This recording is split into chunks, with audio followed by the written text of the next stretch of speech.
Ser la canciller de Alemania durante tanto tiempo no es una casualidad, es un logro. Ella es desconfiada por principio. Y cuanto más tiempo pasa en el cargo, más aumenta su desconfianza. La admiro realmente. Es increíble todo lo que tiene que aguantar, a todo lo que se enfrenta. Pero si alguien la molesta, sí que saben ponerse. Creo que ya no sabe cómo le va a la gente normal. Es algo que queda patente en su mandato.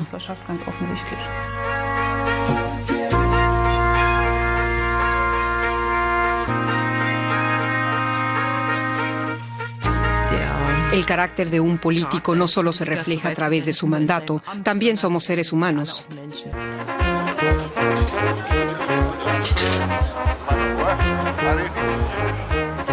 München-Trudering, mediados de mayo.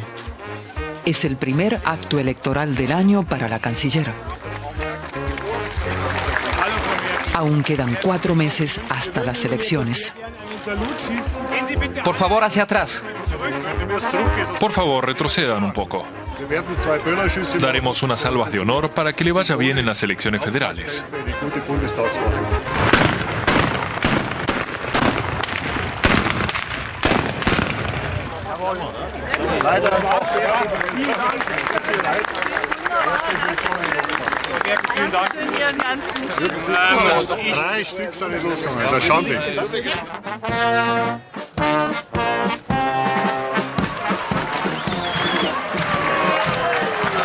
Antes detestaba este tipo de actos. Fiestas populares, Baviera, bandas de música. No era su mundo.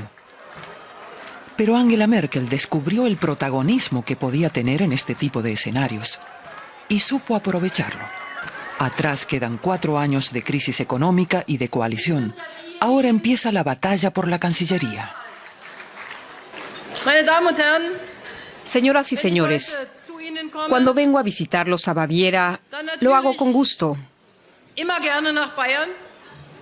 Porque son capaces de relajarse a las 6 de la tarde, sentándose a tomar una cerveza y a comer algo.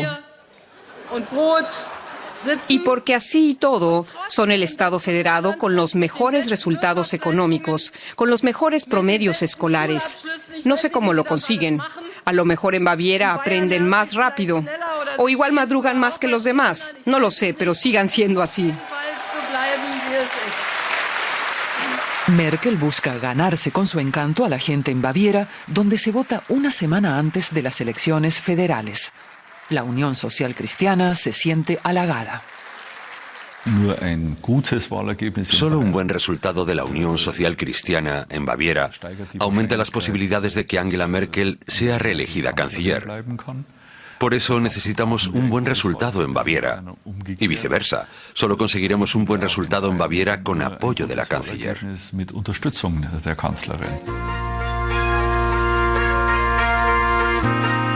La Cancillería de Berlín se ha convertido en el bastión personal de Angela Merkel. Desde aquí no solo se dirige la coalición y el partido, desde aquí se guía a toda Europa por la senda Merkel. Este poder tiene su precio.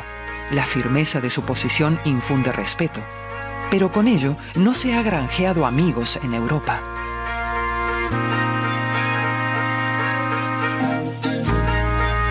Cada vez más voces critican que Merkel carece de visión europeísta y que no confía plenamente en Europa. Opinan que más que la diseñadora de una línea política, es una física del poder.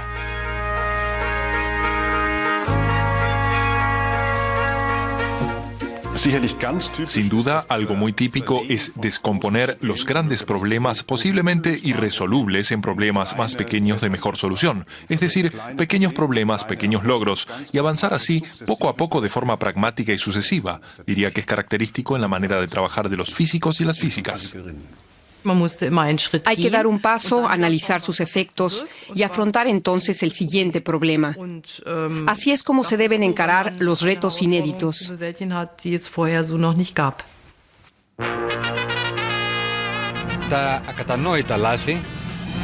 La llamada de auxilio del primer ministro griego Yorgos Papandreou a principios de 2010 es dramática. Grecia está al borde de la bancarrota. El euro está en peligro. Europa tiene que ayudar.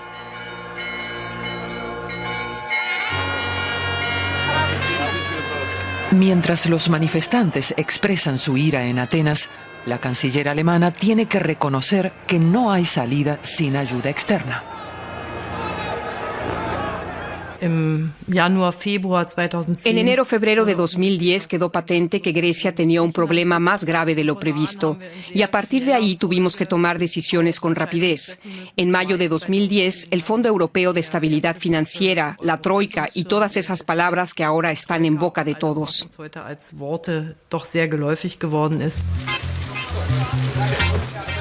Merkel se opone durante meses a la ayuda europea para Grecia.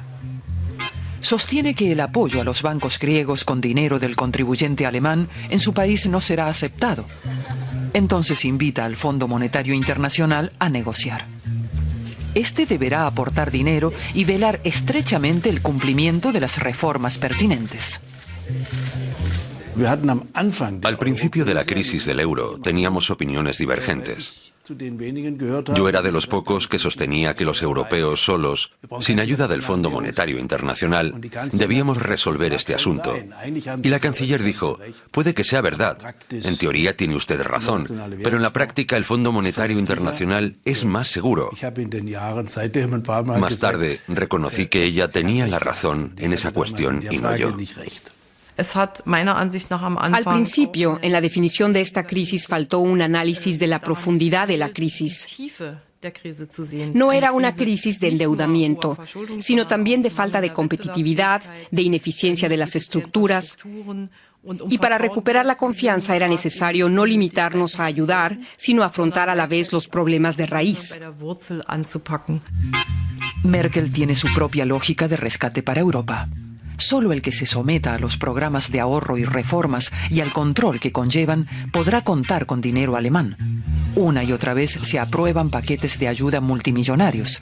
Y en medio de las difíciles gestiones del rescate, la canciller, respaldada por una gran coalición, emplea la expresión que en 2010 se convertiría en la menos agraciada del año.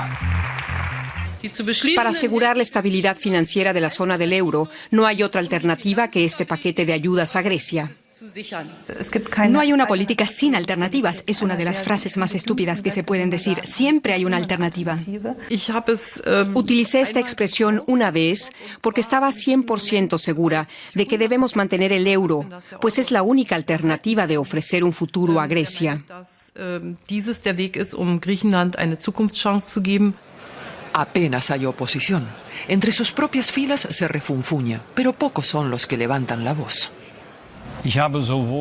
Respaldé tanto el primer paquete de ayudas a Grecia como el Fondo Europeo de Estabilidad Provisional. Pero entonces dije que ni podía ni quería ir más allá, porque estoy firmemente convencido de que una crisis que surgió por un endeudamiento excesivo no se puede resolver con nuevas deudas y nuevos créditos. A pesar de dar su aprobación, la oposición duda de la vía Merkel. Lo que se le critica a Angela Merkel es que tiene una idea muy simplista de las causas de esta crisis, el endeudamiento estatal. De ahí que su manejo de la crisis sea también simplista. Ahorro, ahorro, ahorro. Siempre espera antes de decir, lo haremos así. Es decir, dice demasiado poco y tarde para acabar dando pasos, en mi opinión, correctos. Nada de decisiones terminantes ni impulsivas. Ese no es el estilo de Merkel. Sino esperar, vacilar, sopesar. Creo que Angela Merkel entiende su gobierno como una mediación. Entiende que en la oposición se puede anunciar todo, atacar, porque no se es responsable de nada. Pero en el gobierno hay que ser ponderado para aportar soluciones, porque según Merkel, a la gente le interesan las soluciones y no el camino que lleve a ellas. Creo que se distingue porque en su gobierno siempre ha ido dando pasos adelante, pero manteniendo el ritmo adecuado para que todos la puedan puedan seguir. Algunos lo interpretan como aplomo, otros como indecisión.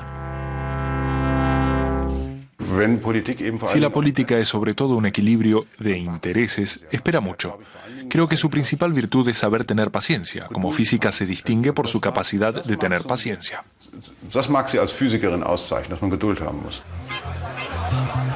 La autoridad de Merkel tiene un cariz de abnegación. Eso le ha valido el sobrenombre de mamá. La imagen de la jefa Angela Merkel infunde además cierta cercanía y severidad. Por ejemplo, en las discusiones. Nunca levanta la voz, se centra siempre en la cuestión, nunca es hiriente. Mantiene siempre la calma. Es muy precisa, tajante, pero con serenidad. Si uno la subestima, pierde. Siempre está muy bien preparada. Conoce todos los detalles. Eso lo obliga a uno a informarse exhaustivamente antes de discutir un asunto a fondo con ella.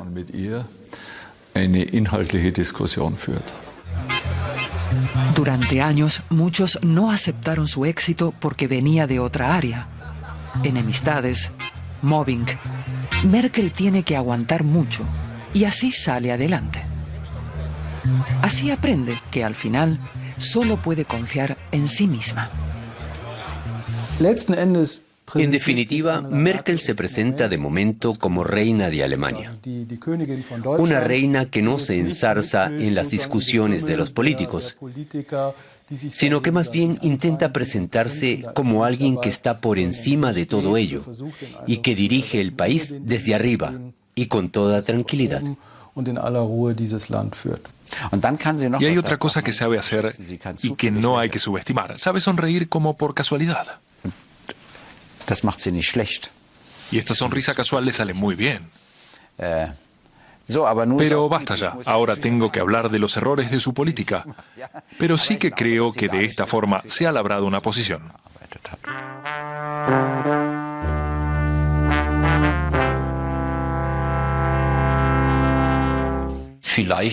Hoy en día, una de las mejores contribuciones que se pueden hacer a la política europea actual es, quizá, contribuir a lograr un equilibrio que resuelva las tensiones y que satisfaga, aunque solo sea parcialmente, a todas las partes. Merkel consiguió domar con este estilo los impulsos de su socio Sarkozy. Mientras se mantiene el eje París-Berlín, también se subordina el resto de Europa. Pero con la llegada en 2012 de François Hollande, el nuevo presidente francés, Merkel tiene que cambiar de estrategia. Los países del sur se rebelan contra el dictado de austeridad alemán, entorpeciendo el avance del motor germano-francés. A finales de junio, Monti protagoniza en Bruselas un show particular, la rebelión del sur contra Alemania. A puerta cerrada, el italiano ataca a la canciller alemana de forma inusualmente agresiva. Lo que hice en la tarde del primer día, el 28 de junio, fue decirle, discúlpeme, pero Italia no aprobará el paquete de crecimiento. Esto provocó, lógicamente, cierto nerviosismo, porque no es normal ejercer el veto en el Consejo Europeo.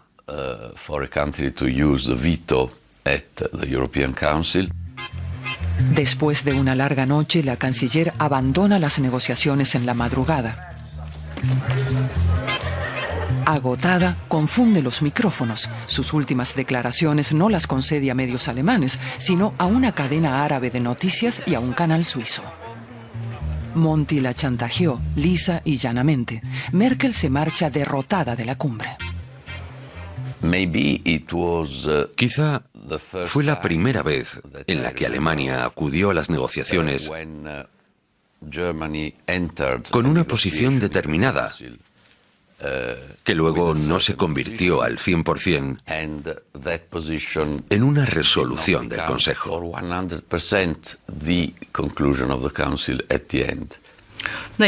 Bueno, al final los hechos hablan por sí mismos. Creo que en aquella cumbre no ocurrió nada. Por la tarde aprobamos el Mecanismo Europeo de Estabilidad y el Pacto Fiscal, también en el Parlamento alemán. Lo que aprendí es que por muy tarde que sea, es preferible que organice yo misma una rueda de prensa.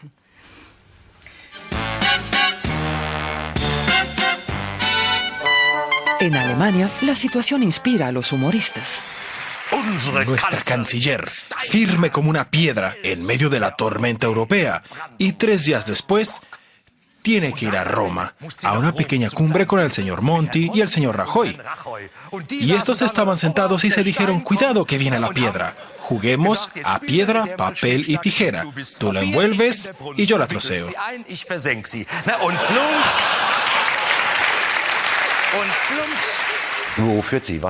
¿A dónde nos guía? ¿Qué es lo que hace? ¿A costa de quién ejerce su autoridad? Consiguió enemistarnos con casi todo el sur de Europa, lo que resulta francamente avergonzante. En verano de 2012, 2 años y medio después del inicio de la crisis, Merkel viaja por primera vez a Grecia. Es entonces cuando Europa decide mantener al país heleno en el euro a toda costa. Decidí solidarizarme cuando estuve plenamente convencida de que se reconocían las causas del problema. La idea de base es trasladar a Europa la agenda alemana de recortes sociales, tanto a Grecia como a otros países. Pero, ¿a qué nos lleva esto? Le reducimos el salario a la peluquera y a la enfermera. Despedimos al personal del sector público. Y ellos se preguntan con razón, ¿pero qué tengo yo que ver con la crisis? ¿La he provocado yo? Merkel puede percibir la ira en plazas de Europa, como en la de Atenas ante el Parlamento. La gente la responsabiliza a ella personalmente de los recortes y los despidos, con drásticas comparaciones. Me alegro mucho de que en Europa la gente pueda manifestarse y que yo pueda regresar sin temer que aquellos que se manifestaron no tengan que enfrentarse más tarde a represalia alguna. No ocurre lo mismo en todo el mundo. Angela Merkel cambia su relación con Europa. El dominio alemán sigue preocupando.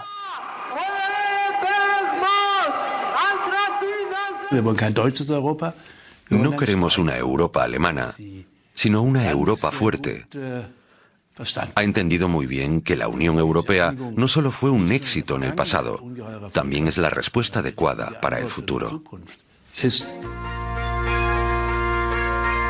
Primavera de 2013. Inundaciones en Alemania. Ecos de la campaña electoral de Schröder contra Stoiber 11 años atrás. La canciller visitó las regiones inundadas en 6 ocasiones. En su primera visita se desplaza a Greiz, en Turingia. Las aguas acaban de retirarse, por todas partes hay fango y basura. Como siempre, los medios acompañan a la canciller. No estamos cerrando el paso, solo queremos que mantengan la línea. Normalmente usamos un cordón más bonito. El equipo de Merkel controla todo para que esta visita deje una buena imagen. Un nuevo capítulo de la serie de puestas en escena de una canciller preocupada por el país. Se ve a otra Merkel, interesada por lo que ocurre, distendida.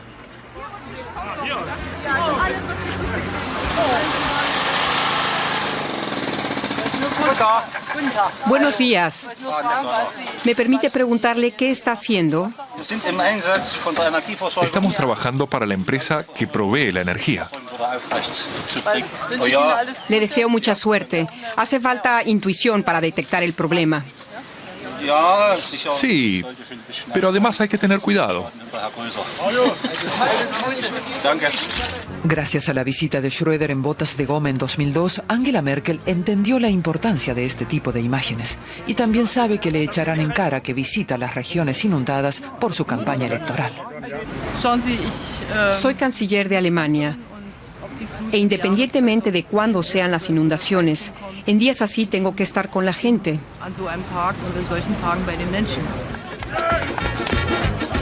Y la gente está con ella, aunque poco después de 1 hora Angela Merkel vuelva a subirse al auto. Angela Merkel ha perfeccionado la presentación, la escenificación de la política. Las cumbres rutinarias en la Cancillería son como audiencias en una corte. Cumbres sobre el desempleo juvenil, sobre integración, mujeres, cumbres sobre la familia. La política como acontecimiento. El punto culminante lo alcanzaría en la cumbre con el presidente estadounidense a mediados de junio. habría sido un encuentro simbólico ante la puerta de Brandeburgo para estrechar la unión con los Estados Unidos, si no fuera por esa nueva combinación de letras, PRISM.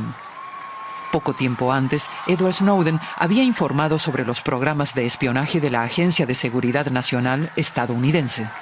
A Barack Obama, al amigo estadounidense, se lo ve de repente como el líder de un estado espía, capaz de acceder a millones de correos electrónicos de ordenadores alemanes. La palabra amistad suena entonces a burla. Entre amigos podemos ser más informales. Entre amigos, lo que empieza a conocerse de PRISM parece poco amigable. 4 semanas más tarde, Angela Merkel acaba por percatarse de que el escándalo de los servicios secretos puede resultar peligroso. ¿Qué sabía el gobierno alemán? ¿Hubo pactos entre los servicios de inteligencia alemanes y los estadounidenses? ¿O realmente desconocían todo? ¿Y qué es peor? ¿No saber o no decir nada?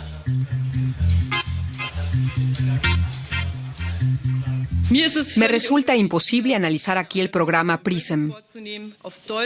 En suelo alemán hay que regirse según el derecho alemán. El fin no justifica los medios. Aquí en Alemania y en Europa no prevalece el derecho del más fuerte, sino la fuerza del derecho. Frases llamadas a demostrar firmeza, pero que revelan impotencia. Su estrategia de atención se topa con los límites de la llamada Realpolitik.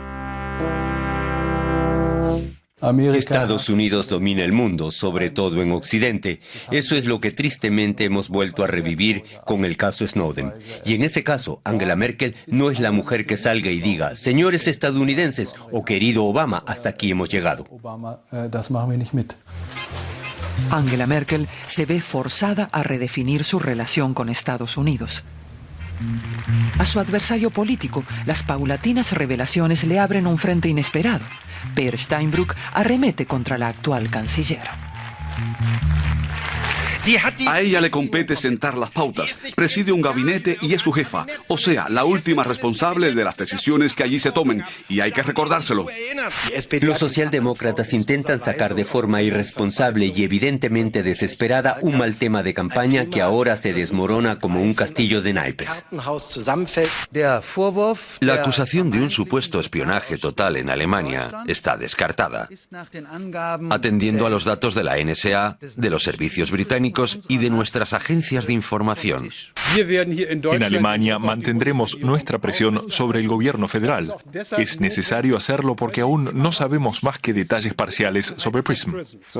Una campaña electoral así busca un tema, y en este caso parece haberlo encontrado. Se trata de las actividades de espionaje de un servicio de inteligencia estadounidense que probablemente se ha extralimitado. Un asunto con muchas facetas.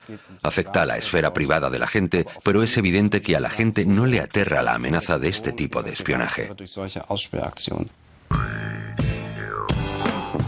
Geh zu ihr und lass deinen Drachen steigen. Geh zu ihr, denn du lebst ja nicht vom Moos allein. La tensión entre libertad y falta de libertad es algo que Angela Merkel conoce bien. A finales de mayo, junto con su marido, presenta su película favorita, La leyenda de Paul y Paula, una historia sobre la vida y el amor en la Alemania oriental, pero también una película sobre la evasión en una sociedad vigilada. Con todo, nunca llegué a concluir que mi vida no servía para nada, o que estaba encerrada sin más. Y a pesar de todo, rápidamente podía acabarse la fiesta. Aquí se ve una cara que era buena, pero una siempre estaba en las manos de poderes que desconocíamos y que decidían el camino a seguir. Su vida en Alemania del Este le exigió a Angela Merkel saber pasar desapercibida, amoldarse para sobrevivir. Ahora es distinto, su cargo la coloca en primera plana. Hace 27 años no era así. Entonces Angela Merkel se escondía. Nunca se habría colocado en la primera fila, mucho menos de jovencita. Y aquí, siendo ya una científica doctorada, seguía poniéndose en la última fila. La joven Merkel, aunque de soltera tenía el apellido Kastner, es reservada, tímida y aplicada. No se la apreciaba o respetaba por lo deportivo, sino porque era muy buena, muy lista. Algunos de sus compañeros, los que practicaban con ella, decían: Angela nos supera.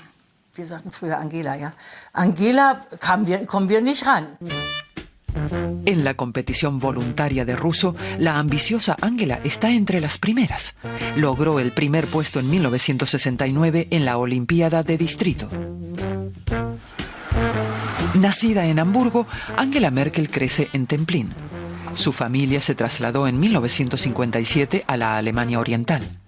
Su padre, pastor evangélico de profesión, asumió una vacante en el este. Aunque el pastor Kastner trabajara por la coexistencia pacífica entre la Iglesia y el Estado de la RDA, a su familia se la considera crítica frente al sistema. Angela Merkel aprendió pronto en casa que puede ser arriesgado manifestar su propia opinión. Y eso es lo que le inculcaron sus padres. Lo que oigas decir aquí en casa no lo puedes decir en el colegio, porque nos puede perjudicar a todos. Su origen, ser hija de pastor, será después un obstáculo cuando Merkel intente convertirse en profesora de ruso y física. Angela Merkel tiene una relación tibia con respecto al régimen. No está ni a favor, pero tampoco en contra de la RDA. Se adapta a las circunstancias. No estaban tan politizados. Eran miembros de las organizaciones juveniles y llevaban también el uniforme. Y claro que tenían que aprender los textos de Lenin o de Thälmann, pero no por esto se puede decir que estuvieran metidos en la política.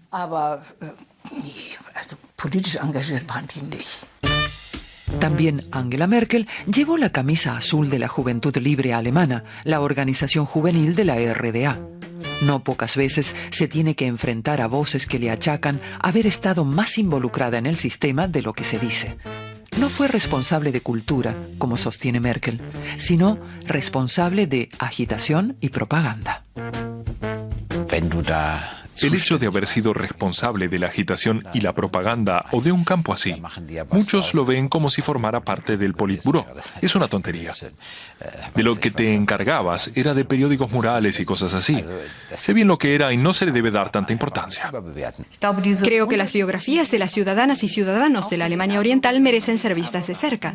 No pueden valorarse a la ligera desde la Alemania Occidental por quienes no pueden ni siquiera decir cómo vivían en ese entonces. Angela Merkel considera que ya dijo lo suficiente.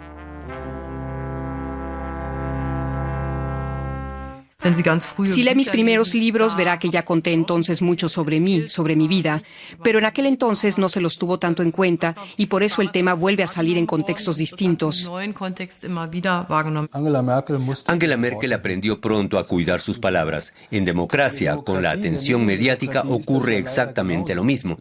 También aquí se deben cuidar las palabras, porque si uno habla libre y abiertamente, las palabras pueden generar histeria, malinterpretarse o falsificarse, y una frase insignificante puede generar un escándalo.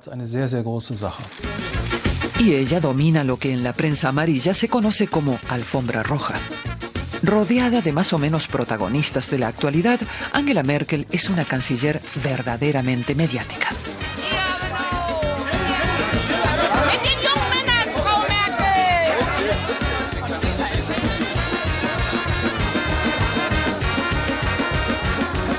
El cargo ha endurecido a Angela Merkel y la canciller se propone cambiar esa imagen.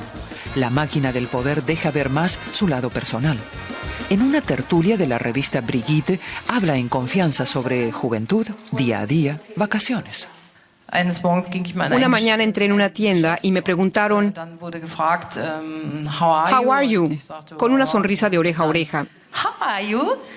Y entonces me forzaron a salir de mi timidez de pueblerina y a soltar un "great", algo forzado.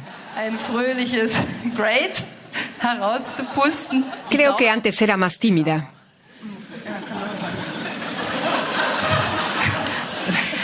También es verdad que vengo del campo. No me siento siempre canciller.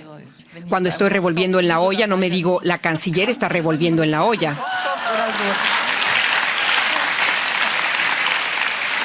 Merkel gana puntos con su humor. Lo sabe y sabe aprovecharlo.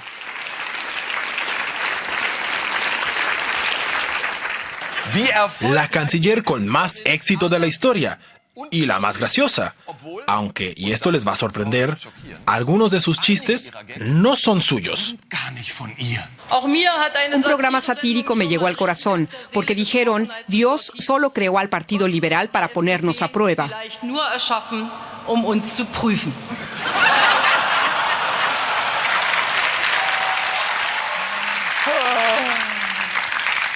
Nos debe 50 euros, señorita. Merkel y el Partido Liberal. Cuando se cerró el pacto de coalición entre cristiano-demócratas y liberales, se hizo realidad un sueño. Lo que siguió fueron rencillas personales y un balance mediocre. El gobierno más exitoso desde la reunificación no tiene ya mucho de qué hablar. Claro que tenemos opiniones divergentes, y en una coalición hay fases mejores y otras peores. Pero mi relación con Angela Merkel diría que siempre fue excelente, incluso en las fases más difíciles en el seno de mi coalición, de mi partido, todo el tiempo. Y eso que fue precisamente Philipp Rösler el que le infligió a Merkel la derrota más amarga en política de interior. Joachim Gauck se convierte en presidente federal contra la voluntad de la canciller. Philipp Rösler lo maquinó con la oposición a sus espaldas. Acababa de bajar del avión y estaba en un taxi cuando me llamó la canciller y no me pude ni asear. Rösler también saborea en público su triunfo sobre Angela Merkel. Angela se enteró por la prensa de que Philipp tenía otros planes. Sí. Así fue. Rösler dice no acordarse ya de la conversación con Merkel. Fue una conversación en privado, así fue. Y está muy bien que lo que se habló allí quede. Confirma que fue confidencial. Al señor Rösler le gusta ser vicecanciller y lo entiendo.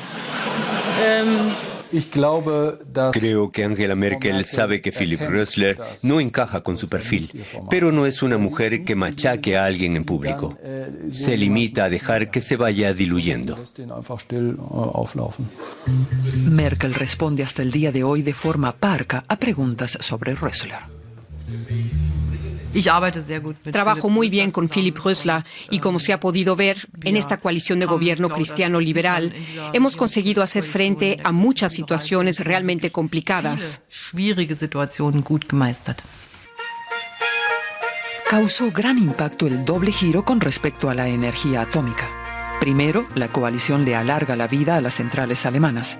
Pocos meses después, la coalición cristiano-liberal abandona la energía atómica como consecuencia de la catástrofe de Fukushima de marzo de 2011. Enseguida capté que tendría repercusiones también para nosotros. Y por eso decidí con celeridad que en relación a la energía atómica había que buscar un consenso social.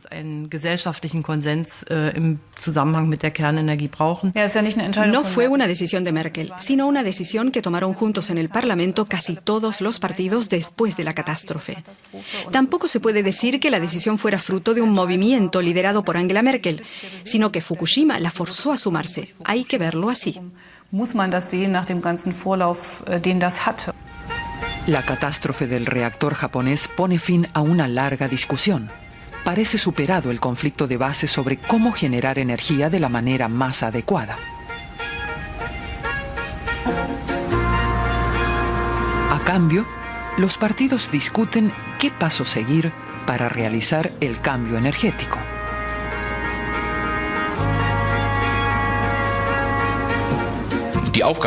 La tarea no ha concluido hasta la fecha. Es difícil porque la decisión se tomó de forma espontánea y nadie la había preparado ni quería hacerlo. El reto sigue siendo concretar los detalles.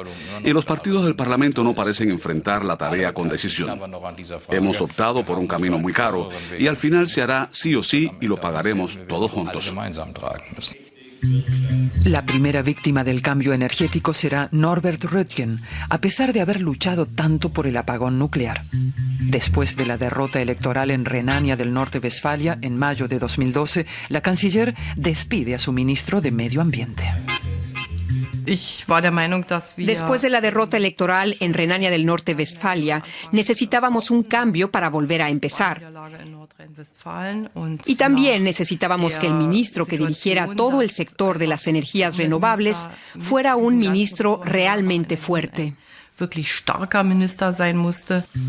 Precisamente Röttgen, al que se tildaba de Delfín de Merkel, cuyo sobrenombre era el favorito de mamá. Merkel sienta precedente. Creo que a Röttgen lo veía como un competidor claro y en cierta manera bastante desleal, porque Merkel se enteró de que Norbert Röttgen no hablaba bien de ella. Así que le dijo: ya estoy harta de oír estas cosas, tú has cometido un gran error, estás despedido. No ejerce su poder a base de grandes gestos, este sí que lo fue y por eso destaca tanto. Son muchas las bajas que registra Merkel durante su gobierno. Jung, Koch, Köhler, Rüttgers, von Beust, zu Gutenberg, Müller, Mapus, Wulff, Röttgen, McAllister, Chaban. Por distintos que sean los motivos, su fortaleza evidencia la debilidad de los demás. Angela Merkel es una líder política fuerte y eso implica que al final muchos no asumen liderazgo político alguno porque es ella quien lo ejerce. Y puede ser que muchos no lo esperaran, pero tiene capacidad de liderazgo. Cuando dimite Annette Chaban, aparece fugazmente el lado personal de Merkel. También pierde a una amiga en su gabinete. Lamento profundamente esta dimisión. Más allá del cargo, la amistad perdura. Eso no pesa, duele. Y tuve la impresión de que le dolió. Bueno, no es una decisión nada fácil, pero a pesar de todo estoy obligada a hacer aquello que sea bueno para el país. En 2005 dije que quería servir a Alemania y este servicio también comporta decisiones dolorosas. Las pérdidas personales evidencian una debilidad del sistema de Merkel. En sus apariciones en la campaña electoral, como a principios de mayo en un parque de diversiones de Schleswig-Holstein, actúa en solitario. Merkel encarna el partido. Su base, la Unión Cristiano-Demócrata, se erosiona. Cada vez hay menos jefes de gobiernos regionales fuertes, faltan sucesores. Los tradicionalistas lamentan la pérdida de viejos valores cristiano-demócratas. Hay jardines de infancia, matrimonio gay. ¿Qué más? Ahora solo se gestiona, ya no se diseña. El partido echa de menos un liderazgo con contenido.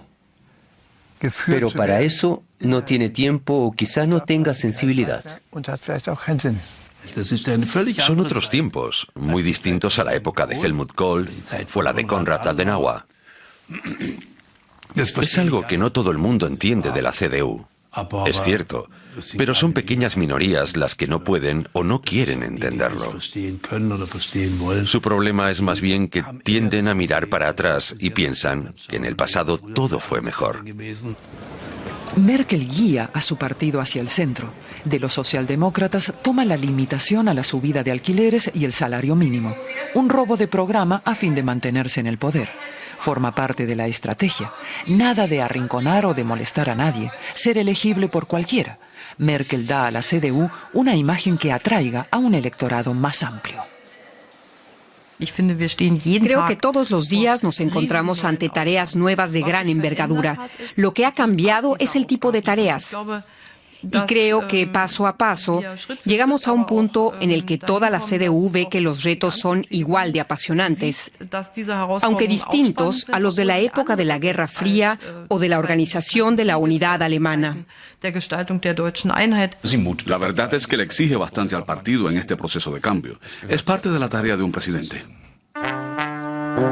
Angela Merkel ha convertido al partido en súbdito y el partido la sigue en tanto garantice el éxito.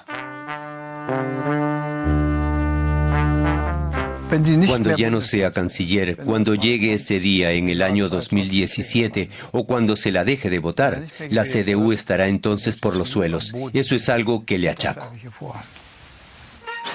Aunque por el momento parezca no haber alternativa a Merkel en el grupo parlamentario y en el partido, muchos miembros se preguntan qué pasará si falta su persona. Algunos ya han sido excluidos. Quedan pocos posibles sucesores. Por ejemplo, Thomas de Maizière, considerado el hombre para todo. El escándalo de los drones ha perjudicado su imagen. O Ursula von der Leyen, la instigadora de Baja Sajonia, no se ha granjeado muchos amigos en su propio partido con su ofensiva en el tema de la cuota femenina.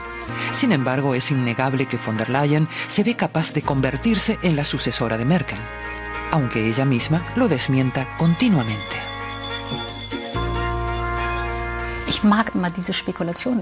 Detesto ese tipo de especulaciones porque sé muy bien que cada generación tuvo a su canciller. En mi generación es Angela Merkel y está llevando a cabo un trabajo excelente. Bueno, ante todo me estoy volviendo a presentar a canciller y además me satisface mucho este trabajo. Y todo el mundo sabe que siempre se encuentra a un sucesor.